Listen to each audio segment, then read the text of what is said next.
Novas informações começam a aparecer acerca dos atentados que aconteceram nos Estados Unidos, tanto em Nova Orleans como também em Las Vegas, inclusive com algumas coincidências estranhas entre os dois casos. Falar também, galera, sobre as forças de segurança da Coreia do Sul, que entraram no embate e impediram a prisão do Yoon Suk-yeol, ou seja, forças militares brigando no país. Nunca é um precedente legal para uma democracia bem consolidada, isso é um caminho perigoso para os sul-coreanos, e falar também sobre a primeira visita diplomática oficial que o regime sírio, depois de Bashar al-Assad, faz em direção à Arábia Saudita. Isso é muito sintomático, inclusive demonstrando um reconhecimento de parte das nações árabes. Por que será que isso está rolando, hein? Inclusive, galera, o Irã talvez seja o único que discorde desse ponto e alega que nesse momento a Síria é um país que está sob ocupação de Israel e dos Estados Unidos. Para finalizar, falar um pouquinho também sobre a possibilidade de um ataque dos Estados Unidos contra os iranianos. Jake Sullivan discutiu isso numa reunião interna dos Estados Unidos antes da posse do Trump, dia 20 de janeiro. E finalizar falando sobre o Elon Musk, que mais uma vez faz uma interferência em um país europeu, agora criticando a postura dos britânicos, inclusive pedindo a soltura de alguém que está preso no país. Vale lembrar, pessoal, que a Europa está numa estagnação econômica, vamos discutir aqui no vídeo exatamente o porquê, e abre precedente para que esses discursos mais nacionalistas, anticosmopolitas, anti-União Europeia, ganhem vazão. Será, pessoal, que de fato a gente tem o fim do continente europeu como a gente conhece hoje? Se vocês querem entender um pouco mais sobre esses assuntos, e muito mais também sobre geografia, geopolítica, atualidades, política, polêmicas, enfim, tudo para você se manter sempre bem atualizado, já se inscreve no canal, deixa seu like e compartilha esse vídeo, que eu, professor Ricardo, conto muito com a sua ajuda. Belezinha? Pessoal, para quem não sabe, né, a Nomad é parceiraça aqui do canal e tá disponibilizando para você que é meu inscrito até $20 de cashback na sua primeira conversão cambial. Com taxas, pessoal, sensacionais, sem taxa de manutenção, taxa de abertura, taxa de corretagem para fazer os seus investimentos dolarizados. Então, se você quer começar o ano de 2025 dolarizando parte da sua carteira, trazendo um pouco mais de segurança, não estou recomendando nada, tá? Tem acesso a Nomad, que também aceita em mais de 180 países, para você fazer inclusive suas viagens internacionais e pagar no cartão físico digital. Sensacional, tá bom? Então, link na descrição e usa aí, pessoal. Abra Nomad, eu recomendo bastante para vocês. Belezinha? Cara, como vocês podem perceber, né? Eu estou no meu habitat convencional, estou em uma viagem, né? Uma viagem de férias. Só 2, 3 dias aí que eu vou passar. Aí a gente já volta aí pro nosso estúdio convencional. Belezinha? Então bora lá pro vídeo, ó. Como eu trouxe para vocês na introdução, de fato, galera, a gente teve um atentado, na verdade, 2 que aconteceram ontem nos Estados Unidos. Um em Nova Orleans, que a gente teve uma pessoa, né, que entrou ali no seu carro e começou a atropelar uma série de pessoas em meio às comemorações do Ano Novo, e também em Las Vegas, com o Cybertruck, carro da Tesla, que explodiu em frente ao prédio, um dos prédios, né, dos hotéis ali do Trump. Em relação à explosão do Cybertruck, a gente começa a ter algumas informações, como por exemplo, que o homem que dirigia esse carro era um soldado da ativa das Forças Especiais e inclusive ele se matou com um tiro antes da explosão. Ele alugou o carro em Denver, mais ou menos ali a 1.200 quilômetros, onde de fato aconteceu o ataque, né? Aconteceu o atentado, e a explosão foi causada, segundo as informações da polícia, tá? Por latas de combustível em conjunto com fogos de artifício. Pelas informações, galera, se não fosse o Cybertruck que ele tivesse alugado, né, a coisa poderia ter sido muito pior, porque como um carro super protegido, super resistente, né, ao invés da explosão ter ido para os lados, ela acabou indo para cima e causou o menor número de tragédia possível. Vale lembrar, pessoal, que a gente começa a ter também algumas informações, porque o próprio FBI e as forças de segurança americanas estavam investigando isso, se havia relação, né, entre o caso de Nova Orleans e o caso também em Las Vegas. E algumas similaridades, no mínimo estranhas, começam a aparecer. Por exemplo, os dois são militares, ou no caso, um deles, né, ex-militar. Outro ponto importante, a gente tem os dois que estiveram em Fort Bragg, ali na Carolina do Norte, pelo menos em algum momento aí do seu serviço militar. A gente tem outra coincidência, que os dois serviram no Afeganistão em 2009. Não há relatos que eles tenham se encontrado, que eles fossem amigos, pelo menos até o momento, né? Mas são similaridades. Outro ponto, os dois alugaram o carro, os dois carros foram alugados, né, nos dois atentados, na mesma empresa.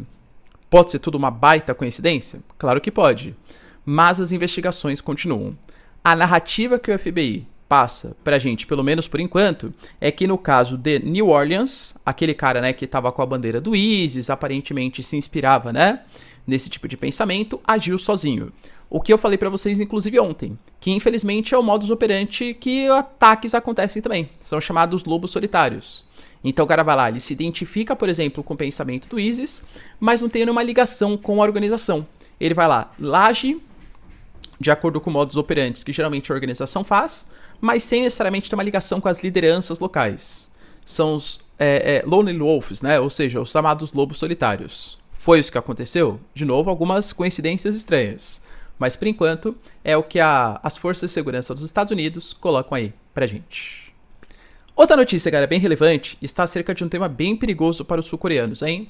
Eu coloquei pra vocês que a gente teve um pedido de prisão feito pela própria procuradoria, né, da Coreia do Sul, que acabou deliberando que Yoon Suk-yeol, o antigo presidente, na verdade ele ainda é o presidente, né, mas ele está afastado. Professor, ele já sofreu impeachment. Não sofreu. Para sofrer impeachment na Coreia do Sul, tem que ter o afastamento por parte do parlamento, isso já aconteceu, mas também a justiça sul-coreana tem que deliberar que é válido. São 9 juízes dessa corte constitucional. Nem existem os 9 hoje, só tem 6. E para ser aprovado o processo de impeachment, precisaria de 7 dos 9 aprovarem. Ou seja, nem teria como, pelo menos nesse momento, a gente ter um processo de validação do impeachment. Então ele ainda é o presidente, só que, claro, ele está afastado. Só que, por conta de incitação à violência, ter autorizado, por exemplo, disparos contra o parlamento pelas forças de segurança sul-coreanas e ainda ter feito a chamada lei marcial sem uma justificativa válida, segundo a justiça do país, ele teve o seu pedido de prisão colocado. A questão é que, como eu falei, ele ainda é o presidente. E aí, quando as forças de segurança foram prender, ele ainda tá morando no Palácio Presidencial, primeiro tiveram que romper uma barricada feita por alguns apoiadores do Yoon Suk-yeol. Professor, você falou que ele não tinha popularidade. Concordo. Só que cuidado, né? Como eu sempre falo, cara, um presidente, pô, o cara chegou lá não foi à toa. Se ele já teve mais de 50% de popularidade, pode ser que hoje ainda seja, sei lá, 10%, 15%. Poxa, ainda é um número bem significativo de pessoas, entende? Então ele não é um presidente popular, mas ainda tem bastante apoiadores, claro, né? Que o protegem, são militantes aí da sua causa. Passaram pela barricada as forças e chegaram ali para prender o Yoon Suk-yeol. Só que aí, alguns agentes de segurança particulares do presidente afastado, em conjunto, galera, vale lembrar, tá, que ele ainda é o presidente, então conta com a proteção do Serviço de Segurança Presidencial, falaram que não ia prender o Yoon Suk-yeol. A gente teve, galera, força militar contra força militar. Houve um impasse de mais ou menos ali 5 horas e meia, até que, de fato, as forças policiais que não estavam protegendo o Yoon Suk-yeol, estavam ali para prender ele, simplesmente desistiram. E falaram que iam votar em outro momento, porque não queriam colocar, né, uma briga militar ali no país.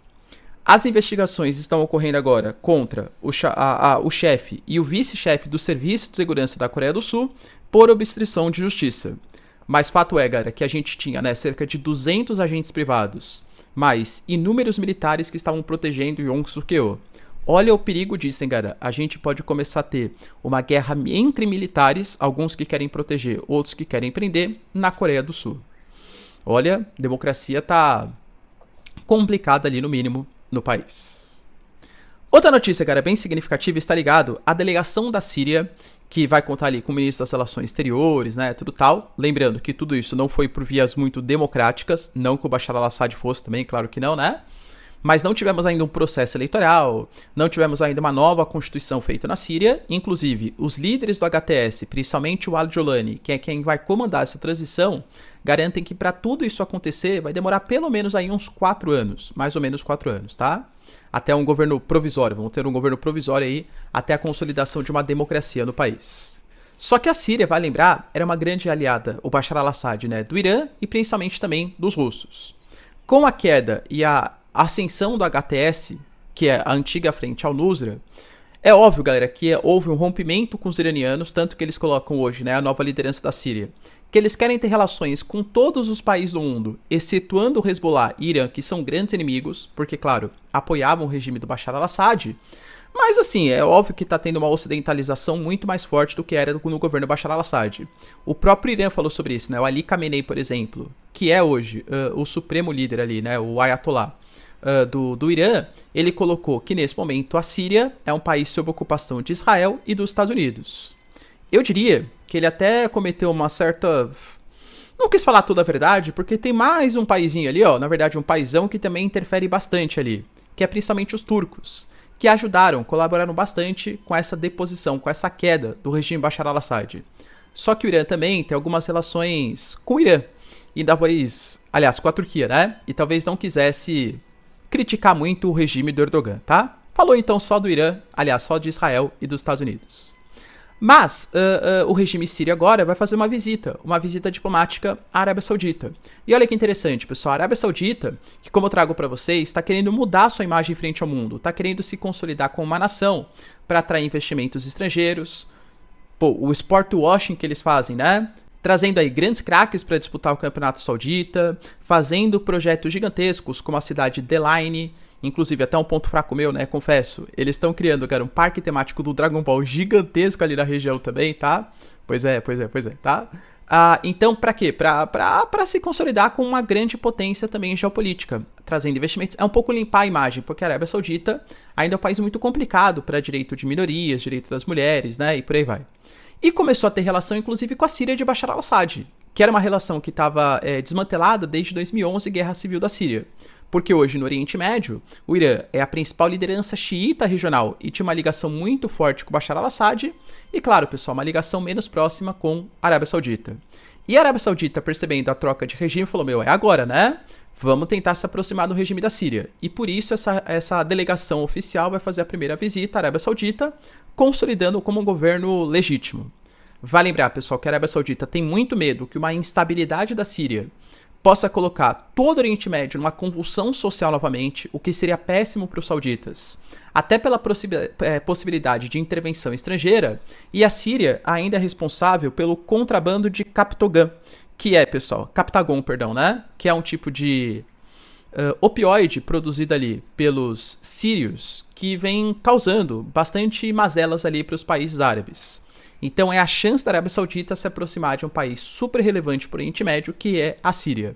E mostra como a Síria cada vez mais parte de uma postura mais anti-Irã, anti-Rússia e próxima dos países ocidentais. Outra notícia, galera, bem importante, está ligado a uma reunião que aconteceu às portas fechadas em Jake Sullivan.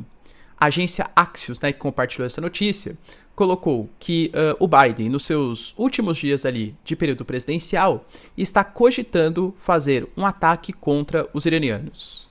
A gente sabe, cara, que recentemente o Rafael Grossi, que é a liderança da Agência Internacional de Energia Atômica, fez uma visita ao Irã, porque o Irã, hoje, ele enriquece urânio acima do permitido, e a IAEA faz uma visita para vistoriar ali as instalações, só que nem todas foram mostradas, claro, pelo regime iraniano.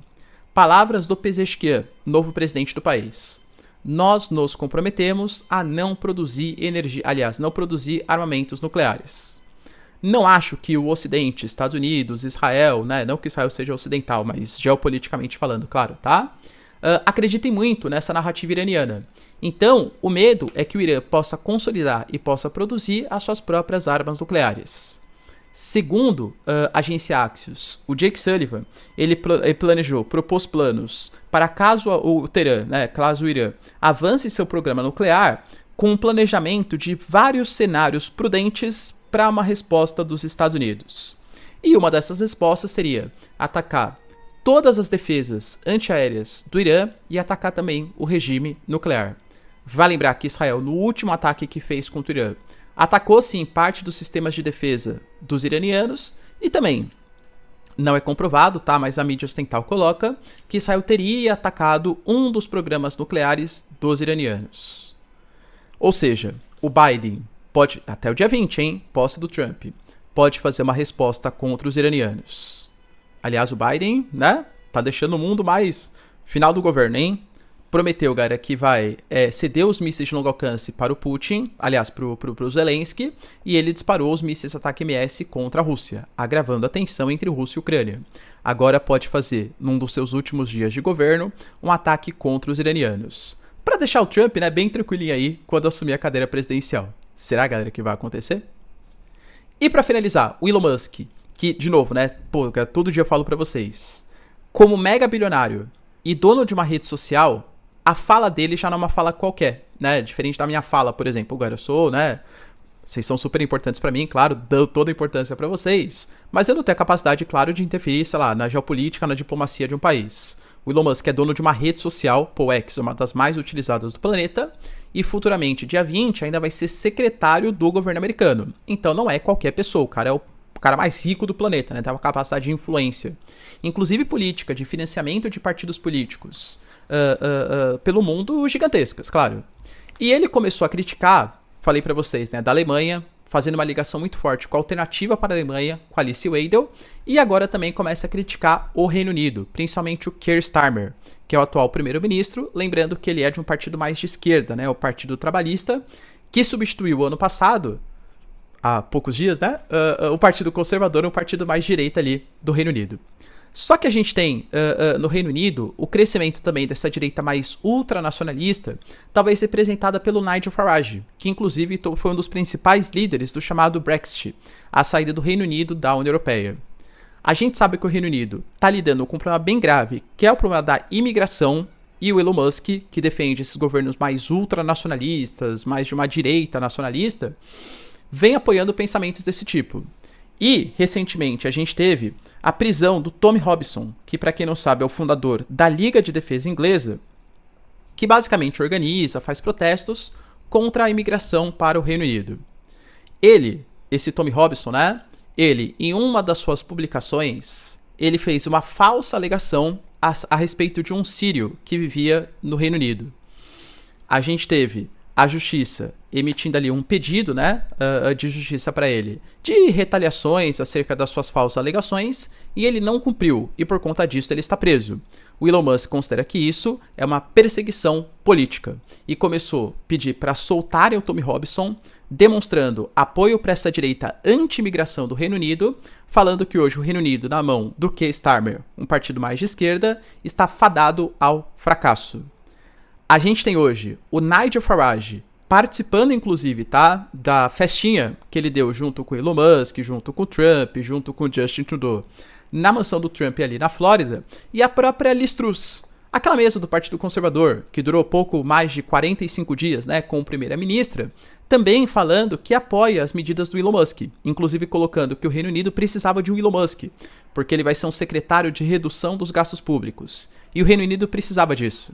Aliás, só um parênteses, para quem não se lembra, a Liz Truss, quando assumiu a cadeira de primeira-ministra, ela propôs um plano de, realmente, né, vamos cortar todos os impostos. A população mundial, os investidores começaram a ter medo que o Reino Unido, sem arrecadar, poderia não honrar os seus compromissos, começou a ter uma hiperinflação no Reino Unido e a gente teve a queda da Liz Truss em pouco mais de 40 dias. Lembra que até teve um tabloide no Reino Unido que fez uma comparação, né? Quem vai cair primeiro? Quem vai apodrecer primeiro?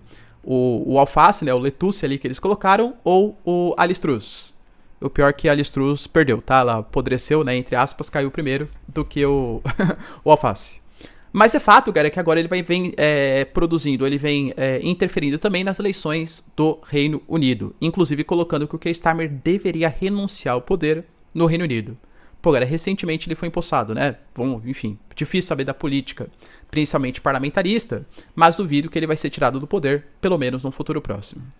Só que a BBC, por que isso ganha tanta notoriedade hoje? Porque hoje no mundo digital, no mundo das redes sociais, ainda mais de novo Elon Musk, pô, cara, conta muito, né, esse tipo de interferência política, e inclusive com os parlamentares britânicos colocando que o Elon Musk poderia ser, inclusive, censurado. Vai fazer o quê? Vai censurar a plataforma X? Porque, de novo, né, é o que eu coloco pra vocês. Pô, se o cara é dono de uma rede social, principalmente no período eleitoral, ele não poderia, por exemplo, divulgar mais ou favorecer que conteúdos do Nigel Farage ou do seu partido aparecessem mais em detrimento do Partido Trabalhista? Isso não pode interferir no processo democrático? Mas qual que é a solução, então? É censurar o X? Então vamos proibir uma plataforma de funcionar porque ela pode influenciar no processo eleitoral? O Facebook não pode também? O YouTube não pode também? O Instagram não pode também? Então vamos proibir todas? Entende a complicação? É um dilema da democracia, claro, tá? Mas isso vem ganhando muita vazão porque a Europa atravessa uma crise. Aliás, a própria BBC, cara, recomendo até pra vocês, tá? Fez uma reportagem muito interessante colocando que hoje a Europa está dando espaço para um sul global ascendente. Em que sentido, professor? Hoje a gente percebe, por exemplo, que o continente europeu cresceu em 2024 0,9% e tem uma série de desafios pela frente. Tem, por exemplo, a necessidade de mais investimento militar. Sim, galera, a gente sabe que a Europa está com a Rússia e guerra Rússia e Ucrânia às suas portas. E países como França, como Alemanha, como Itália, têm que aumentar os seus gastos militares. Até porque a ameaça do Trump em relação à OTAN, prometendo até abandonar a OTAN se os europeus não se comprometerem, e a tendência não é nem ficar em 2%, mas agora 3% do PIB com gastos militares, é fato, então vai ter que dar um jeito de tirar recursos de algum lugar. A gente fala, pessoal, de momento de transição energética.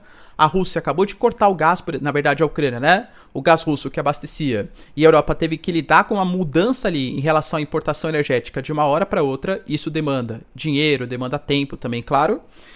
Fala, pessoal, de uma reindustrialização. É fato que a Europa hoje ela tem custos muito altos de produção. E no momento de uma globalização tão intensa, há uma terceirização do processo produtivo. Então, sei lá, Volkswagen, Audi, BMW, para falar de montadoras alemãs, não vão produzir na Alemanha, e sim produzir em outros países que são mais baratos, mais competitivos, tá? Você terceiriza a produção.